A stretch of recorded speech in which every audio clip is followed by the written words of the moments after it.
What's your number one pick for this week 0, Anthony? NC State. NC State is catching 4.5. 4.5. And I know it because I love Virginia. All right, welcome to the Spread Zone, recording Wednesday, August 26, 2026, noon Central, man, and we've got the perfect combo. The PGA season finale, and not only is Anthony Stalter back. Yeah, Tony to you. College football is back. So it's the Tour Championship for $10 million and week 0. Dublin in the morning, Vegas at night. Oh, Riz, can I address something with the? And again, I wasn't here last week, so I don't feel like I should be talking about that. Can we address the elephant in the room? I sent you guys an email. Yeah. You said, Riz always does a great job putting the show together, Tim. Riz says, hey, what are we talking about this week, gents? And I send back, I believe in all caps, so you know I'm yelling. Yeah, I sense that. Yeah. College football week 0, you sons of you know what. Yeah. You, Riz, respond, which is more than what McKernan did. Right. And McKernan was... You respond and say, and I guess... yesterday. Still getting with the McElroy bet. I'm assuming golf is what you said, too. Yeah. I said the lack of excitement for week 0 in college football was quite frankly appalling. Should I have put everything in all caps when I wrote back? I had something. Acknowledge something. I'm a little disappointed with the week 0 schedule. What? Relative to what we normally get? Yes, that's the problem. I can't. What was it last year? What was week 0 in Dublin last year? I assume Notre Dame was over there. All due respect, I think as an Irish guy, I can say that. And then I think it was, you know who it was? It was Iowa State because we all cashed. Ah, that's right. Yes. It was Iowa State and it was somebody. K-State. I would take K-State. There we go. And I feel like Brian Kelly was beginning his campaign in a good way against Clemson. Mm-hmm. It's a little slow this week 0. Get some good ones. We start in Dublin, we end in Vegas. Yeah, it's not bad. Oh, listen, hey, as a college football guy, I am thrilled. And there is a game that I do like on this week. But that is right. That's teasing. We will get to week 0, but we'll start with the Tour Championship. Yeah. And now you're a golf guy. And now I'm a golf guy. You're making money. You went. You got a free libation. Went to the BMW Championship last Sunday. Cashed out on Morikawa top 5. Nice. So that was a nice play. That was a nice little play there. Got to Belle Reve Country Club at around 2:30. Just as the final groups were rolling through. Scottie Scheffler's walking up the course to meet First you. guy I saw. With an Scottie Scheffler on 17, no less. Yeah, that's what I saw. Oh. Got a free drink at the bar because they made a wrong drink. So I'm there two-fisting at the tee box at 17, probably on TV, in a collared shirt. Which is rare for you. Right. I don't know. The only collared shirt I had was from a costume where I played the skipper from Gilligan's Island. Nice. Halloween party. I go, this'll do. Good for you. I'm a black T-shirt guy. So walking around Belle Reve Country Club, which is very classy, not one black T-shirt. Everybody was all dressed to the nines. Somebody did comment I didn't have my shirt tucked in. But listen. You got to be kidding me. Somebody really did say that? Yeah, of course. I wouldn't know with that. Riz, I see you didn't have your shirt tucked in. I go, what do you want from me? Yeah, I want collared shirt. Back off. Do you see how I'm double fisting this right now? Exactly. You think you can ruin my mood with your standards? I don't think the so. Morikawa top 5. You're free rolling. It was great. Yeah, weather's glorious. Weather was excellent. And what a job they did over there at Belle Reve Country Club. It was wonderful. Incredible crowds, atmosphere. What a weekend. I agree. The fact that they don't have a PGA event here every year is a sin. I think it's probably a good thing because they're getting the President's Cup in 2030, and my guess with the PGA Tour announcing their new playoff format, my bet is Belle Reve will be part of that playoff format every other year. 155,000 people rolled through that and significant compliments for that event from the players in the PGA Tour. Well, you got a thumbs up from me. Yeah. Yeah. Belle Reve has done this well a couple of times. And St. Louis is an event city. Yeah. Good event. We'll show up. Yeah, that was A+. My picks last week, not your picks last week. Yes. Well, you had faded McElroy. Big time. Oh, gosh. Big time. So here's the thing, Riz and Anthony. I don't know if you're Tony or not. Well, no, I guess Anthony, and just also, truth be told, so I filled in for Anthony. Oh, I was listening. I was listening that on day. his afternoon sports radio talk show Did and an mentioned outstanding job. Your fade of McElroy on your airwaves. Yep. So I watched his press conference on that. I guess he spoke on Wednesday. and he was talking about how the weather, the rain, would free him up to hit driver and not necessarily worry about the course the previous week. And I'm like, oh, he's in a different headspace, but we had made our plays earlier. And so on the morning after my presentation in the morning, I said McIlroy might be in a mode to be in attack mode this weekend. So I'm getting texts from people attacking me for my pick on the spread zone and complimenting me for my pick of Rory McIlroy on TMA. And I was like one of those touts from the 1990s where you call one number and you get the Jets, and you call the other number and you get the team they're playing, the Eagles, and you can't go wrong with 50% of the audience. It was accidental, though. I really was shorting the McIlroy market, and then I heard him talk, and he's like, yeah, the greens are not going to be as firm, so I think this could benefit me, and this is going to free me up. And I wanted the pick back, but I never thought he was going to be, as you saw, because you saw him right on the 16, tied for the lead with Wyndham into 16. Yes.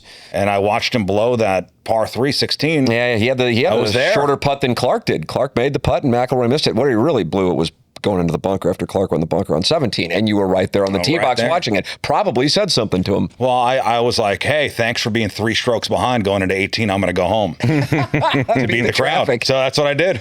I was on Gary Woodland. He was lurking for a time. And, of course, my guy Alex Smalley, who, Anthony, I will be riding Alex Smalley until he finally wins on tour. And so help me, it's going to happen. And maybe it happens this weekend. If you had put some dough on Scheffler this weekend, he had hand, foot, and mouth. Really? Yes. It's normally like a toddler. That's exactly right. He had blisters on his hands, he was saying. Very painful. Yes, indeed. And so I was watching him miss a putt on number 9 on Thursday, and he was in dead effing last place. He was. Well, the Tam Avenue Capital Partners, of which I'm the chairman of the board, immediately saw that and said it's time to bet him to finish top 10, because that's what he does. He bets bad Thursdays. He'll finish at top 10. Very bad Thursday. And you know what happens, Anthony? He's in the top 10 on Sunday, of course. Tam Avenue Capital Partners about to cash. He bogeys 18, finishes 12th. I am problematic. I don't know if you've seen the film Bronx Tale with the great Chaz Palminteri. Sure. I'm mush. Riz here...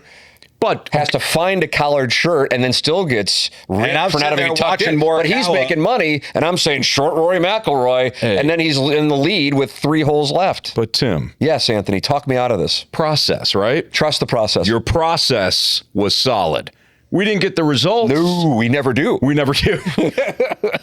But hot damn, the process was there. Solid. Yep, the process was there. Nice job, Tim. Well, let's talk Tour Championship. This is Atlanta, Georgia, at the East Lake Golf Club. It's late August. It's that heavy, it's that humid air where your shirt sticks to you by the 3rd hole, and then you look up and you see those clouds, and you're like, "Yep, might be getting some weather here." Yep, yeah, that's true. So here's what this means for the listeners of Spread Zone here. So this is the final event of the FedEx playoffs.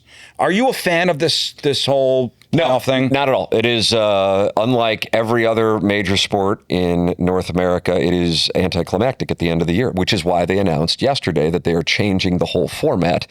And this will come to an end in 2027. And starting in 2028, they will go to match play, which still won't carry the cachet of winning a major championship. But at least, I think, if you're a casual fan and certainly a golf fan, you'll be interested. If you saw Rory McIlroy and Scottie Scheffler, for example, going heads up to win the whole thing, that's a hell of a lot more interesting. Yes. Well, now we got the 30 players, best of the season. The format is no starting strokes, gimmicks, 72-hole stroke play. Everybody begins at even par. It's no cut. Yep. Everybody plays 4 rounds. Winner gets $10 million, and even if you don't win, the payday's down the border massive. So pressure is pretty much everywhere on this one. East Lake is a par 70, about 7,440 yards. Bermuda greens. The fairways are narrower than what some guys like, and the rough can be nasty. So it's not just a bomb it and go find it. You miss in the wrong spot and you're scrambling just to save par. And weather-wise, it's looking like rain chances are a real factor with possible storms, meaning the course can play soft, which can help scoring, but also add chaos, delays, stop-start rhythm, and a premium on staying patient. Yep. So how are we going to play this, Tim? Well, this is a big, big dollar event, and it matters when you're talking about potential player of the year ramifications. Going into last week, I think everybody would have said Scottie Scheffler would be the player of the year.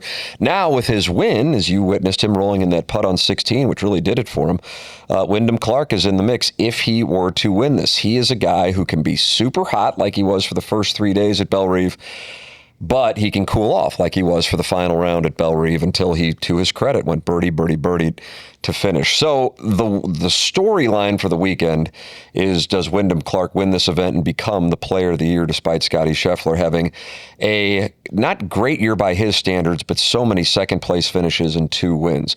So with that established, I'm curious on the Scottie Scheffler, Wyndham Clark storyline. I think Scottie Scheffler is going to be there when it's all said and done. Keep in mind, he had the hand, foot, and mouth thing last week, and he still finished in 12th place, and that's after being in dead last on Thursday. He is such a competitor. He's done it there before. So Scottie Scheffler strikes me as obvious. And then you sit there and go, well, what is it worth it? You're getting 3.5 to 1 on your money. Wyndham Clark gets you 18 to 1 on your money. But if you go, which one's the better bet? I'm going Scottie Scheffler plus 350. That's obvious. Win outright? To win outright, yeah. It's 3.5 to 1. There's only 30 golfers, and a handful of them have no chance anyway. With that said, I will continue to ride with Alex Smalley no matter what, just because I can't not at this point. He's plus 6,500 is my long shot play, and that's just a nostalgic piece. I have to tell you, Riz, I like your guy who did you well last weekend at 20 to 1 in Colin Morikawa. Plus 2,000. Plus 2,000. That's my outright play. I think he's feeling it. He was probably playing better than anybody when he got hurt at the Players earlier in the year. That's going way back, and you have to be paying attention to this stuff. And he had a back injury, and then he still had a good year. Now he's feeling it. He's healthy. Before Fitzpatrick, Cam Young, and Scheffler came into their own, and then, of course, Wyndham Clark. Colin Morikawa has been flying under the radar. He was there this past weekend. It was just Wyndham Clark's tournament. So I like Colin Morikawa as the more realistic contrarian play to Scottie Scheffler. If he's dialed in. Well, from an iron play standpoint, he's just so when his good. irons are dialed, he could create, high-quality birdie looks over and over without forcing anything. Just watching the guy play, he's incredible. He really it could be is. His weekend. And he's feeling good, and that's the other thing that stands out to me. Consistently over this PGA season, I've been making money off these placement bets. I've just been killing it. So what are you doing then? I'm tailing you. My outright is Colin Morikawa at plus 2,000. I'm going to put a placement bet on Russell Henley, top 10. Okay. That'll get me plus 110. And then I'll go another placement bet with Tommy Fleetwood, top 10. Tommy Fleet. Tommy Well, I thought he didn't have a great weekend last weekend. No, he did not. I'm trying to see what a parlay of that will pay for us here, Riz. All right, if we were to put those together, and that's just doing a top 5 on Morikawa. He didn't do well. Fleetwood didn't do well last week. One rough tournament and people jump ship. To take a look at me with Rory McIlroy. But McIlroy himself said, if I could finish top 5, it'd be an accomplishment this week because my swing's so out of whack. And he went to Ibiza and hung out with friends for a few weeks. He was just like, I got to be here, so I'm going to be here. I think Fleetwood has had success at East Lake. Yeah, he's the defending champion. He's been a fixture at the top of these big events. Yeah, I like your process. It's not me saying here. He's going to win. It's me saying he's good enough to hang around, the mix, and the top 10 gives me a much wider landing zone. But if I may parlay that with a Russell Henley top 10, maybe I can make something out of it. So I'm going to give you what that's going to pay you. If you went with that play, you were going to get, and that's just Morikawa going with the top 5, not even winning. You're getting 24 to 1 on your money. Nice. And I realize betting top 10s usually is pretty aggressive if you combine them, but you only have 30 players. Yeah. So, yeah. I like where you're going with that. I like the Fleetwood kind of game theory. People are going to be off him because he had a bad week. He's won there. He's too good. I like that play. And $10 million is in play. The players are incentivized this week. There's an incentive. Even if you're sitting on, well into the 9-figure net worth, as many of them are, not all of them, this would help your cause. Do you have a do not do this for this weekend? Yeah, I would actually. And it's funny that you should ask that. Another guy, by the way, that I would keep an eye on is Patrick Cantlay. He enjoys being motivated by financials. That's who I like. That's your guy? Yeah. And he had a good weekend in St. Louis. He did. Yeah, 19-plus strokes on approach over his last 3 tournaments. Already won at East Lake in 2021. Putting is a major concern, but ball striking, outstanding. He's, I think the way that he has played, and like you said, he finished very well last week. I've got Cantlay finishing in the top 10 at -114. A guy who is oftentimes mentioned on this program anytime we are discussing a larger golf tournament is Xander Schauffele. I think he's an incredible player. I just don't think he is in form. Unlike McIlroy, who I do not think was motivated but had to be here. He said, man, I'd rather be at my daughter's first day of school than here, but this is what I have to do. I just don't think Schauffele's in form, and when you have motivated players of this ilk, it would shock me if he has a good weekend. Not because he's a bad player. It's just about form. Sometimes guys are working on things and it doesn't click. So if I were fading somebody, that's Xander Schauffele. So with that said, congratulations to Xander Schauffele on winning this week's Tour Championship and $10 million. He can already start spending the money. Yeah. The mush is back. Yeah, there you go. Process solid. Process, though. Yeah. All right, any more plays on this weekend? That's what I got for you. All right, well, I think we should take a break. We'll come back and we'll talk college football week 0. Yes. Yes. That's right. All right, welcome back to the Spread Zone. We're talking college football week 0. Now, week 0, it's not about having a million plays. It's about picking your spots when the market's still figuring the teams out. So we have 8 games, I believe, going on Saturday. It starts in Ireland, ends in Vegas, which is incredible. Scene 1 is Dublin. UNC versus TCU. Season opener, neutral site. Everyone's anxious. Everyone's overreacting to one drive when we're watching. So how are we betting on this first game, Anthony? Yeah, I'm fading the Bill Belichicks right out of the gates. You're going Horned Frogs, laying 7.5? I'm going to lay the 7.5 with TCU. I think that North Carolina, given all their offseason issues, I think that carries into the season. One of the reasons why Michael Lombardi, who was their GM at North Carolina, was placed on leave is because he went down there and immediately started firing all the scouts and anybody that worked for North Carolina and basically sending them the message that you didn't work in the NFL. I did. I know what I'm doing. He, in fact, did not know what he was doing. Disastrous season last year. They weren't very active in the transfer portal because he figured we're just going to do this the old-fashioned way. That's not how college football works anymore. You have to be active in the portal.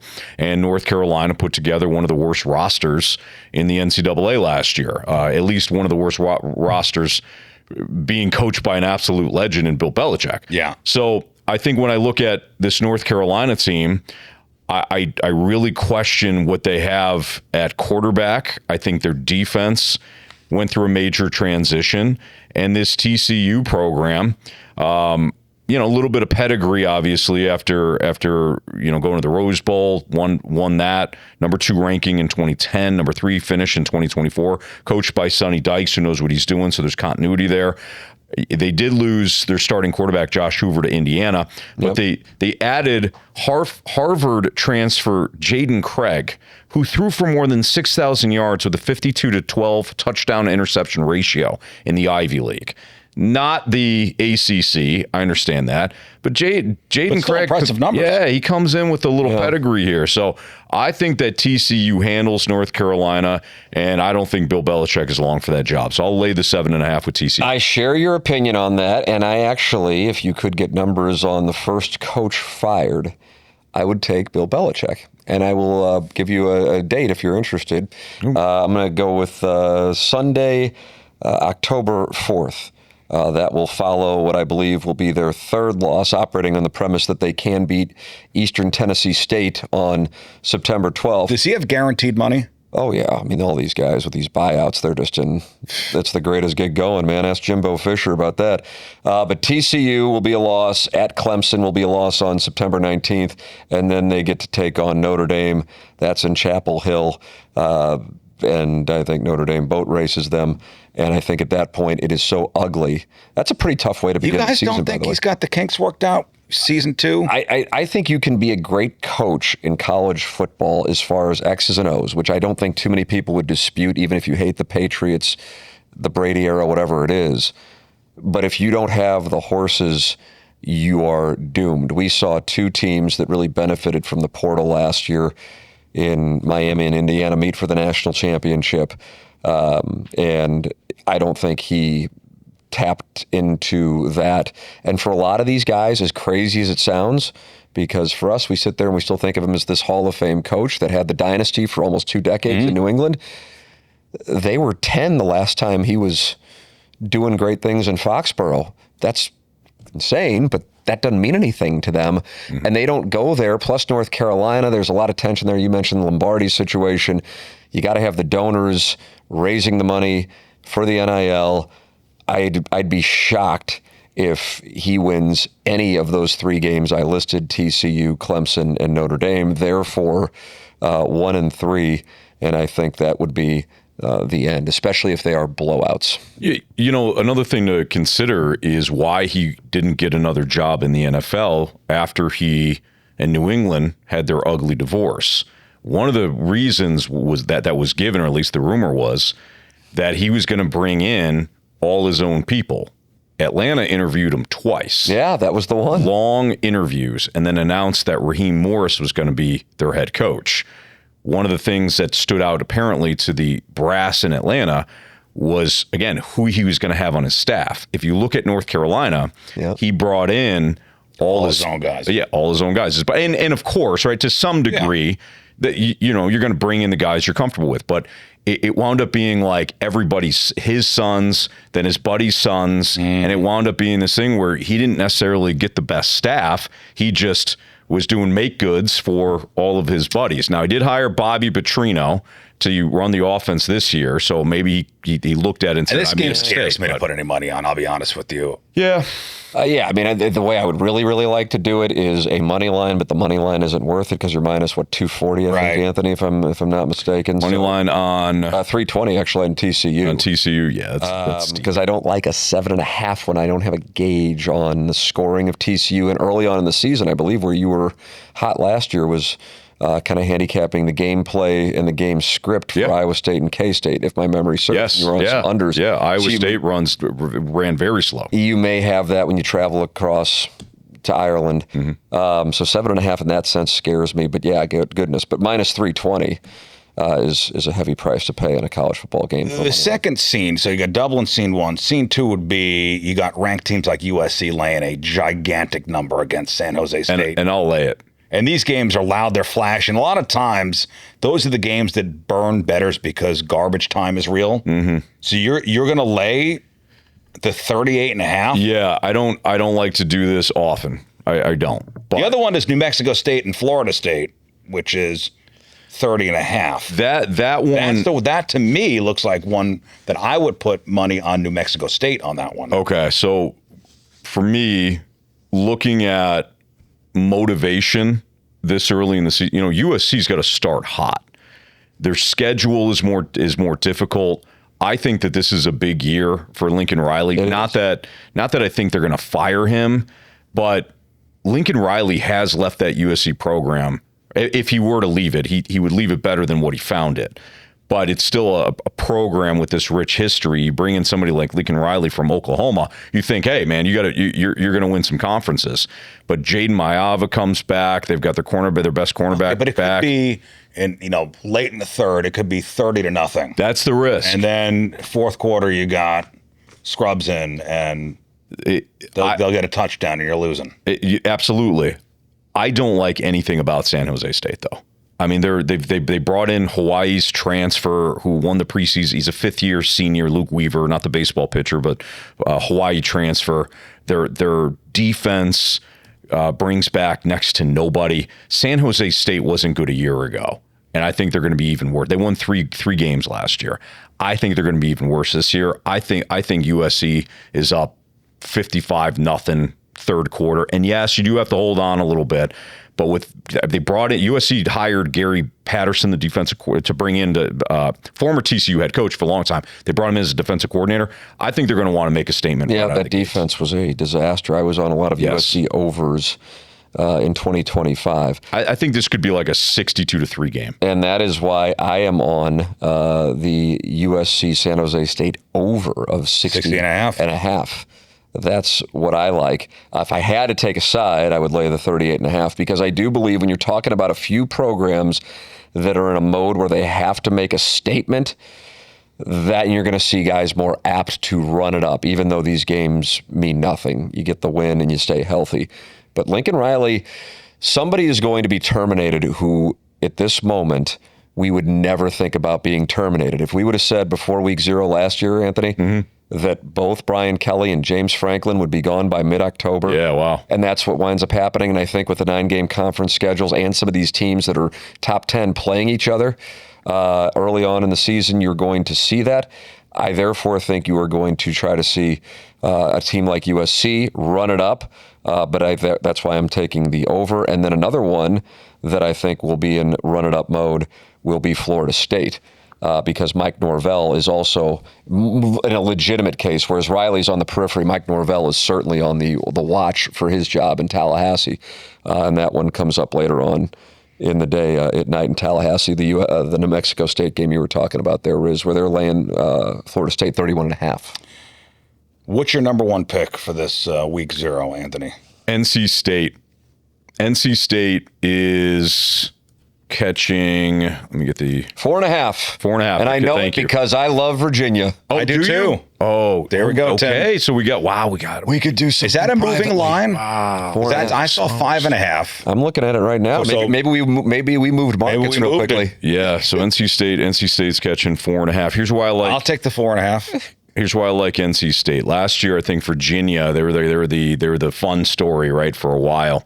But if you look at their secret success last year, what the secret sauce was, it was turnover margin. And I'm skeptical that Bo Perbula can avoid turnover-worthy plays. He's a good runner, but I don't think they're going to air it out. You know this, being such a Mizzou fan. Wolfpack head coach Dave Duran, too, by the way. 14th year at NC State, brought in some guys that should help the quarterback Bailey, and Duran has owned Virginia.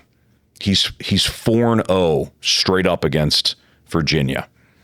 So I like NC State getting the points. Last year, NC State won this same matchup. I think Virginia's in a transition year, so I'll take the points. Virginia, 4.5. I am on Virginia minus 4.5. My reasoning is, you made reference to Bo Perbula being at Missouri. When he was healthy, and it's my belief that he got hurt in the Kansas game super early in the season, not the injury that knocked him out at Vanderbilt, but early in the season against Kansas, he was throwing that ball around. The reason they beat Kansas was the air game, not Ahmad Hardy or Jamal Roberts. They didn't publicize it. You're not going to publicize an injury if the guy's still out there playing. They don't want players to target him. But I think he hurt his throwing arm or hand, and he was never the same guy. I think he is in a motivation mode that might be second to none in college football as far as transfer quarterbacks. He thought he was going to Virginia Tech to rejoin with James Franklin. And then James Franklin said, I'll take the younger backup. Penn State backup. Yes. Yeah. I think he is fully healthy, and when he was healthy, and again, it was a small sample size when he was in Columbia, Missouri, he was on. You pair that with Virginia's defense. Now, the thing is, NC State has some expectations this year. These are two programs that don't necessarily usually get into that conversation. They are there this year. So this is the one game this weekend that actually could have college football playoff ramifications for both teams. Certainly programs, like Florida State. Granted, that might not be the case this year, but they're a program that's been there before. But NC State and Virginia are sneaker teams as far as having playoff aspirations this year. So this one matters. So I am on Virginia minus 4.5, buying Bo Perbula low. You got another pick, Anthony? No, those were my three. Yeah. Those are the three I really liked. Laying it with TCU at minus 7.5. Gladly laying the 38.5. I'm not going to make this a normal thing, right? Like early in the season, teams are flexing. I'll lay the 38.5 with TCU with USC, and then as I mentioned, NC State plus 4.5. I'm on the island. What do you guys think of some of these models? Do you guys with these simulation models? Do you follow any of that stuff? I follow them. I don't necessarily subscribe to believing in them, especially with NIL and how many guys switch teams. Especially and this early. Difficult. This New Mexico State, Florida State, Mexico State getting, 30.5 points. Yep. I saw a couple of these models for New Mexico State to cover. They've been covering at high rates in these simulations. And when I could grab over 30 points, I feel that's a lot of insulation. Mm-hmm. So that's why I'm going to take New Mexico State at plus 30.5. I'm not saying they're going to win. I'm just saying the number is big enough that Florida State can control the game, and then we get still cash on that. The other game I'm looking at is Hawaii at Stanford. And I'm just going to take Hawaii money line on that. Plus 152 there. Yeah, I'm just going to take Hawaii money line on that one. You're selling your stock on Andrew Luck's Cardinal. Yeah, if you're early season, I like betting teams that have more stability and fewer new pieces. Trying to gel on the fly. And there are system-based angles that point to Hawaii being the strong side on that one. So give me Hawaii money line against Stanford. There you go. I would take UNLV minus 4.5. It's the night game. The night game Memphis. In Vegas against Memphis. That is my final play on week 0 of college football. Now, Tim, you do not have the laptop. I do not. Straight phone. So we've got to remember these. We got to remember these picks. I will go back in and enter them into the spreadsheet. You know why? We will be held accountable. Yes. Pro's pro. Let's be held accountable. Yeah, because when I come in here and give you golf picks and none of them hit, I need to hold myself accountable. Well, fellas, let's have a great weekend. Let's make some money. Yes. And let's reconvene next week and see how we did. Let's do it. It's the Spread Zone, and we will see you next week. We provide information about sports betting for entertainment purposes only. Please confirm gambling regulations in your state of residence. To participate in sports gaming, you must be 21 years of age or older and be physically present in a state where sports betting is legal. If you or someone you know has a sports betting or gambling problem, please call 1-800-GAMBLER or visit www.ncpgambling.org for more information and further assistance.